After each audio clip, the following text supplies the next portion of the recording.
स्वागत है आपका अपने चैनल इंडेक्स ट्रेडर में। चार्ट पैटर्न एनालिसिस के पहले पार्ट में हमने सीखा था ascending triangle pattern, symmetrical triangle pattern और डिसेंडिंग ट्रायंगल पैटर्न मार्केट में किस तरह से क्रिएट होती है और इसके ब्रेकआउट और ब्रेकडाउन पर हम कैसे ट्रेड ले सकते हैं। अब चैप्टर 2 में हम बात करने वाले हैं bump and run pattern, double top pattern और डबल बॉटम पैटर्न के बारे में। सबसे पहले हम बात करते हैं बम्प एंड रन पैटर्न के बारे में। बम्प एंड रन पैटर्न दो तरह की होती है। पहला है बुलिश रिवर्सल पैटर्न और दूसरा है bearish reversal pattern. Bullish reversal pattern market में मंदी के ट्रेंड को रिवर्स करके मार्केट वहाँ से बुलिश ट्रेंड में जाने वाला है ये शो करती है। Same bearish reversal pattern market के तेजी के ट्रेंड को ख़त्म करके मार्केट वापस मंदी के ट्रेंड में आने वाला है ये शो करती है। तो सबसे पहले हम बात करते हैं बुलिश रिवर्सल पैटर्न के बारे में। जहाँ पर भी मार्केट में आपको इस तरह के फॉर्मेशन देखने को मिले, जहाँ पर मार्केट ऊपर की तरफ से लोअर हाई और नीचे की तरफ से लोअर लो के फॉर्मेशन क्रिएट कर रहा हो, तो सबसे पहले आपको ऊपर की तरफ से जो पहले दो लोअर हाई है उसको मार्क करके एक ट्रेंड लाइन ड्रॉ कर लेनी है। ये हमारा एक तरह से रेजिस्टेंस भी हो जाएगा। अब आपको कहीं पर भी क्विक मूवमेंट देखने को मिले जो रेजिस्टेंस को टच करके मार्केट में डाउन की साइड क्विक मूवमेंट दे रहा हो मार्केट कहीं पर भी, तो हम वहाँ पर समझेंगे कि ये हमारा बम्प आ रहा है। लेकिन साथ में हमें ये भी देखना है जहाँ से बम्प आ रहा है वहाँ से मार्केट में वॉल्यूम भी बढ़ना चाहिए। अगर साथ में वॉल्यूम भी बढ़ता है तो हमें समझना है कि मार्केट में यहाँ से बम्प आ रहा है। लेकिन ये मंदी ज़्यादा देर तक ना चलकर वापस तेज़ी का निर्देश देती है। अब जहाँ पर से मार्केट में एक क्विक मूवमेंट आया है उसके हाई पर हम एक ट्रेंड लाइन ड्रॉ करेंगे। अब यहाँ पर हमें ये बात का ध्यान रखना है, हमने जो पहली ट्रेंड लाइन ड्रॉ की है उसकी डिग्री अगर 30 डिग्री है तो जो हमने नेक्स्ट ट्रेंड लाइन जो ड्रॉ की है उसकी डिग्री मिनिमम 40 होनी चाहिए। यानी हमारी पहली डिग्री के हिसाब से हमारी जो दूसरी ट्रेंड लाइन है वो 1.5 गुना बड़ी होनी चाहिए। अब ये मार्केट रिवर्सल होकर कहीं पर भी अपने रेजिस्टेंस के ऊपर क्लोजिंग देता है तो यहाँ पर अपना बुलिश रिवर्सल पैटर्न कंफर्म हो जाता है। बुलिश रिवर्सल पैटर्न कैसे क्रिएट होता है ये तो हमने देख लिया। अब बात करते हैं इसके बेसिस पर हम ट्रेड कैसे लें। जो भी कैंडल अपने रेजिस्टेंस को क्रॉस करके ऊपर की तरफ क्लोजिंग देती है हम उस कैंडल के नेक्स्ट कैंडल का वेट करेंगे। अगर नेक्स्ट कैंडल अपनी प्रीवियस कैंडल के हाई को ब्रेक करती है तो हम यहाँ से एक लॉन्ग पोजीशन बनाएंगे जिसका स्टॉप लॉस हम जो कैंडल ने अपना रेजिस्टेंस ब्रेक किया है उस कैंडल के लो पर रखेंगे और टारगेट हमने जहाँ से एक दूसरी ट्रेंड लाइन ड्रॉ की है, मतलब जहाँ से क्विक मूवमेंट आई है उसके हाई और उसके लो को उसके बीच की जो लेंथ है उसको मार्क करके जो भी लेंथ आती है उस लेंथ का हम अपना टारगेट रखेंगे और यहाँ पर हमें एक अच्छा सा अप ट्रेंड देखने को मिल सकता है। बियरिश रिवर्सल पैटर्न हमें अप ट्रेंड दिखाता है और यहाँ से मार्केट वापस डाउन की तरफ जाने वाला है उसका हमें निर्देश देता है। तो जहाँ पर भी आपको मार्केट में इस तरह की फॉर्मेशन देखने को मिले जहाँ पर मार्केट ऊपर की तरफ हायर हाई और नीचे की तरफ हायर लो की फॉर्मेशन क्रिएट कर रहा हो, तो सबसे पहले हमें जो सबसे पहला दो हायर लो है उसको मार्क करके एक ट्रेंड लाइन ड्रॉ कर लेनी है जिसे हम सपोर्ट भी कहेंगे। अब मार्केट में आपको कहीं पर भी सपोर्ट को टच करके एक क्विक मूवमेंट देखने को मिले अप साइड तो हमें समझना है कि यहाँ पर मार्केट में बम्प आ रहा है। यहाँ पर हमें अच्छा सा वॉल्यूम भी देखने को मिल सकता है और हमें लगता है कि मार्केट यहाँ से और ऊपर चला जाएगा। लेकिन ये तेज़ी ज़्यादा देर तक ना चल के वापस ये अपना मंदी का निर्देश देती है। अब हमें यहाँ से एक दूसरी ट्रेंड लाइन ड्रॉ करनी है जहाँ पर से हमारा क्विक मूव स्टार्ट हुआ था उसके लो से हम एक ट्रेंड लाइन ड्रॉ करेंगे। अब यहाँ पर हमें ये ध्यान रखना है हमने जो पहली ट्रेंड लाइन ड्रॉ की है उसकी डिग्री अगर 30 की आती है तो हमारी दूसरी जो ट्रेंड लाइन है उसकी डिग्री हमारे पहले ट्रेंड लाइन की डिग्री से 1.5 गुना होनी चाहिए। यानी कि पहली ट्रेंड लाइन की डिग्री 30 आती है तो दूसरी ट्रेंड लाइन कम से कम 45 डिग्री की होनी चाहिए। अब यहाँ पर मार्केट रिवर्सल होकर डाउन में जाकर अपने सपोर्ट के नीचे क्लोजिंग देता है तो यहाँ पर हमारा बम्प कंफर्म हो जाता है और यहाँ से अब एक रन ट्रेंड स्टार्ट होने वाला है, डाउन ट्रेंड स्टार्ट होने वाला है। बियरिश रिवर्सल पैटर्न मार्केट में किस तरह से बनती है ये हमें देख लिया। अब इसके बेसिस पर ट्रेड कैसे लेना है वो भी समझ लेते हैं। जिस भी कैंडल ने अपने सपोर्ट को ब्रेक करके नीचे की तरफ क्लोजिंग दी है, हम उसकी नेक्स्ट कैंडल का वेट करेंगे। अगर नेक्स्ट कैंडल अपने प्रीवियस कैंडल के लो को ब्रेक करती है तो यहाँ से हम एक शॉर्ट पोजीशन बनाएंगे, जिसका स्टॉप लॉस हम जो भी कैंडल ने अपना सपोर्ट ब्रेक किया है उसके हाई पर रखेंगे। और टारगेट के लिए यहाँ पर से हमें मार्केट में बम्प देखने को मिला था, उसके लो से उसके बम्प के हाई तक का एक लेंथ मार्क कर लेंगे और इसी लेंथ का हम अपना टारगेट रखेंगे। यहाँ पर हमें मार्केट में अच्छा सा डाउन साइड मूव देखने को मिल सकता है।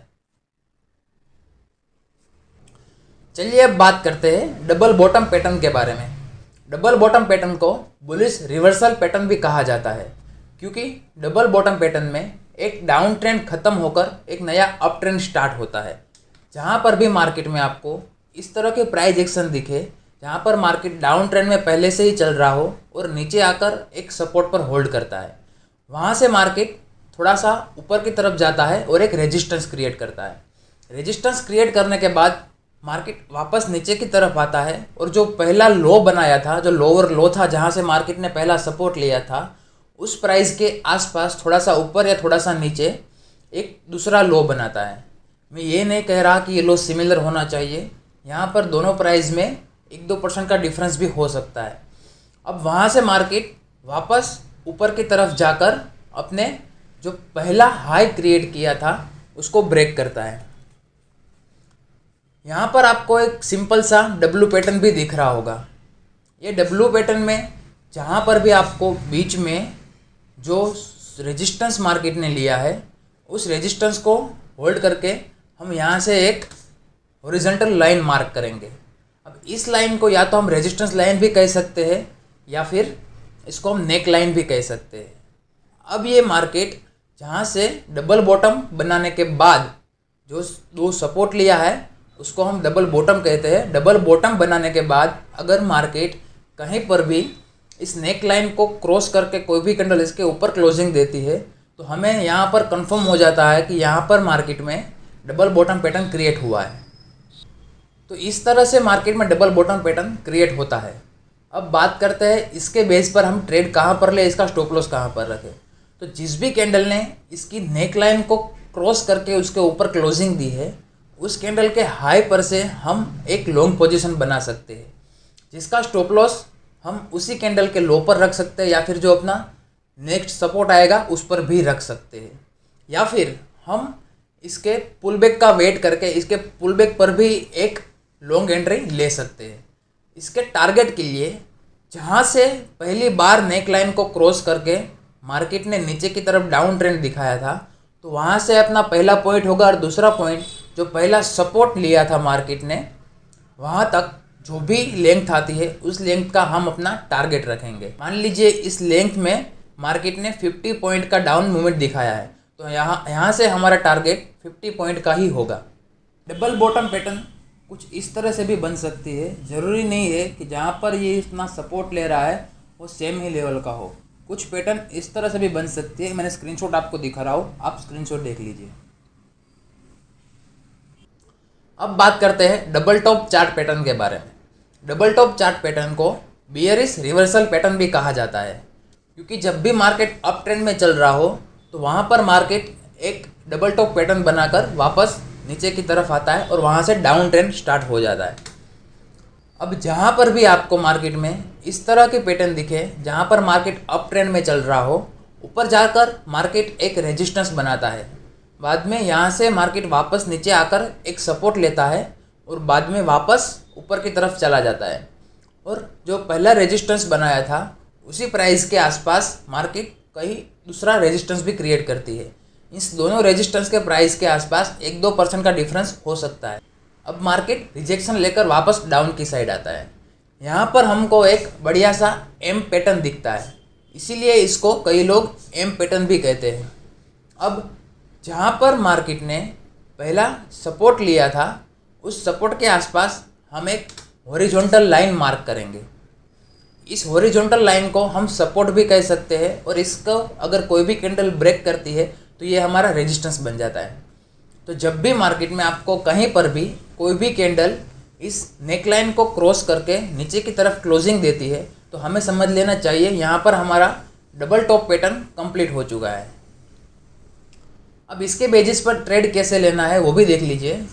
जिस भी कैंडल ने अपनी नेक लाइन को क्रॉस करके नीचे की तरफ क्लोजिंग दी है उस कैंडल के लो पर हम एक डाउन पोजीशन बना सकते हैं, यहाँ पर हम एक शॉर्ट पोजीशन बना सकते हैं, या फिर इसके पुल बैक पर भी हम एक शॉर्ट पोजीशन बना सकते हैं। इसका स्टॉप लॉस हम उसी कैंडल के हाई पर रखेंगे या फिर पहला जो रेजिस्टेंस आता है उस पर रख सकते हैं। अब टारगेट के लिए जहाँ पर मार्केट ने पहला रेजिस्टेंस लिया था, पहली बार जब नेक लाइन को क्रॉस किया और बाद में जहाँ पर पहला रेजिस्टेंस लिया था उस पॉइंट से लेकर नेक लाइन तक जितना भी पॉइंट का मार्केट ने डाउन मूवमेंट दिखाया है उस पॉइंट का हम यहाँ पर टारगेट रख सकते हैं। जरूरी नहीं है डबल टॉप पैटर्न इस तरह से ही बने जहाँ पर मार्केट सेम लेवल पर रेजिस्टेंस ले रहा हो, कुछ इस तरह से भी बन सकती है जिसका स्क्रीनशॉट मैं आपको दिखा रहा हूँ। आप स्क्रीनशॉट देख लीजिए, हर पैटर्न अलग अलग तरह से भी बन सकती है, आप इजीली समझ पाओगे। स्क्रीनशॉट को ध्यान से देख लीजिए। पैटर्न एनालिसिस के इस कोर्स में हमने 6 पैटर्न के बारे में सीख लिया है। अब बाकी है कुछ चार्ट पैटर्न, तो उसके बारे में भी हम नेक्स्ट पार्ट में सीखेंगे। तो अब तक आपने वीडियो को लाइक नहीं किया तो जल्दी से वीडियो को लाइक कर देना, चैनल को सब्सक्राइब कर देना, और अगर वीडियो अच्छा लगा हो, इन्फॉर्मेटिव लगा हो तो अपने दोस्तों को भी शेयर करना। अगर कुछ भी चीज़ आपको इसमें समझ ना आ रही हो तो प्लीज़ कमेंट करके मुझे बताना, मैं आपको रिप्लाई दूंगा और मैं इसको बेटर करने की ट्राई करूंगा। चलिए मिलते हैं नेक्स्ट वीडियो में, तब तक के लिए जय हिंद, जय भारत।